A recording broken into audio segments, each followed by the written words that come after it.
So the biggest question I get online is, how do I get started with my online business? What is the first thing I need to do? So it's really simple. The key is to keep it simple when you're just starting. Don't worry about the fancy systems or getting a bunch of stuff in place. Keep it simple. So in this video, I'm going to show you how to get started the simple way, fast, and start getting sales or getting clients within a week. So let's jump into it.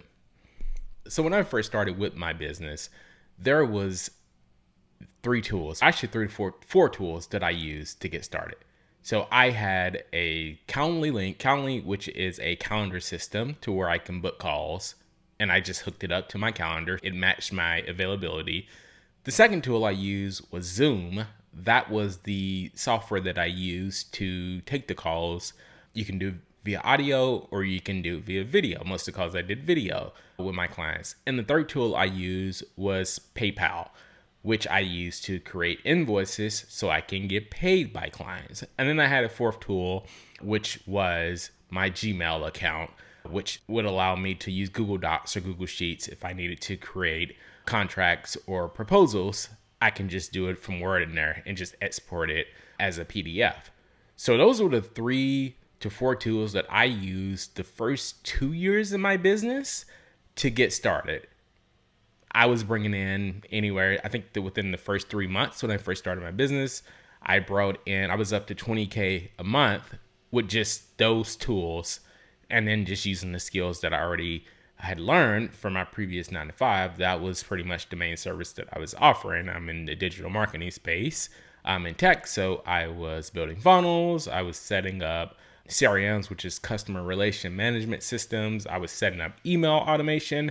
Pretty much what I did in my prior 9 to 5 job. I was doing a lot of it in the online space for a lot of popular internet marketers when I first started out. So you can see it was very simple stack. And I had some pretty big name clients. A lot of the clients you see online, one, a very popular client, not doing it to name drop, but yeah, I had some really big clients in this space when I was starting out.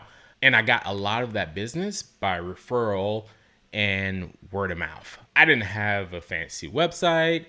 I didn't have any crazy software tools to build funnels, any crazy CRM that was set up, any platform like a course platform that hosts all my content or a community platform. I had my personal social media accounts, but I wasn't using it to market or get clients. Most of my clients came from a referral base. Now, since then, I've set up different social accounts. I had a YouTube at the time, but my YouTube was primarily talking about me paying off my debt journey. You can go see some of my old videos in there that are still on this account.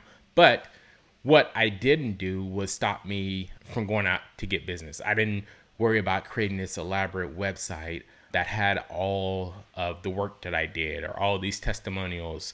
I just got the 3 tools that I needed in order to get my business started and start getting income in. And a lot of the clients that came from there was just out networking. I went to a lot of live events. I was in a lot of these communities and spaces on Facebook groups that were big at the time when I first started. I was in a lot of entrepreneur groups, and quite frankly, the clients that I had a lot of connections, so they would just refer me and I would just ask them. I would get reviews or just ask them if they're happy with the work, and then they would be more than happy to refer me because everyone needed a tech guy or someone that could come in and set up their business, because a lot of these entrepreneurs, they got a lot on their plate, and their biggest thing is to be the forward thinkers, think of ways to help grow the business, implement their ideas. They don't want to be behind the scenes and building out a lot of the tech. So I saw the need, I came in, I plugged in there, and that was always my pitch when I got on the phone and I had my sales introduction calls with them is,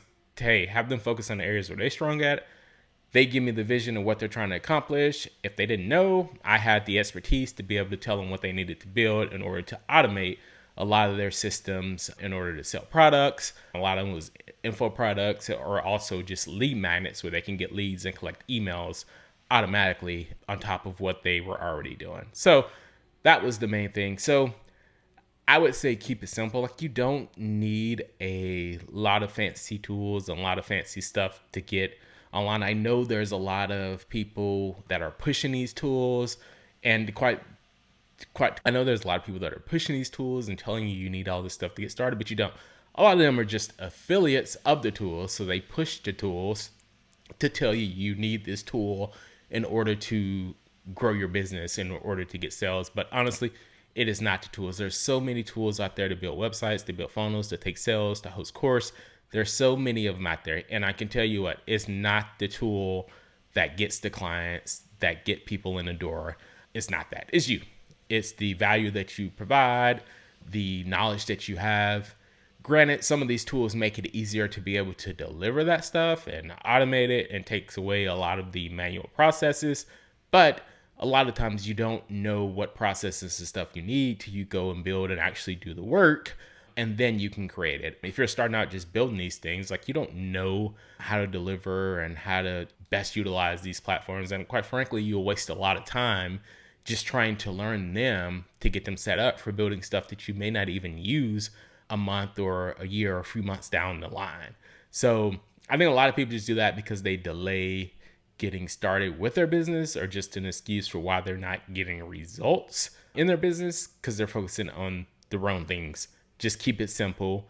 That is the best way. From the clients that I've dealt with that have had the most sales or had the most success are the ones who keep it simple. They're able to keep it simple, keep it lightweight, and they're able to execute fast as well. Because if you build these complex systems, a lot of the times, like, you don't have time to document it. It's not documented properly. It's not set up properly. And then if something breaks, you're spending, again, there's more time that you're spending on this tool, trying to get this tool to work, when you can be spending that time on efforts of marketing or putting out content to help grow your business. So I would say, if you're getting started, the best way is to keep it simple. You're going to suck at first, but the only way to get better is to continue putting in the days. Even if you're seeing very little return, you continue to put in the work and continue to harp on your skills. But anyway, check out this next video where I talk about what systems that I'm using as an entrepreneur to help run my solo business. See you in the next video.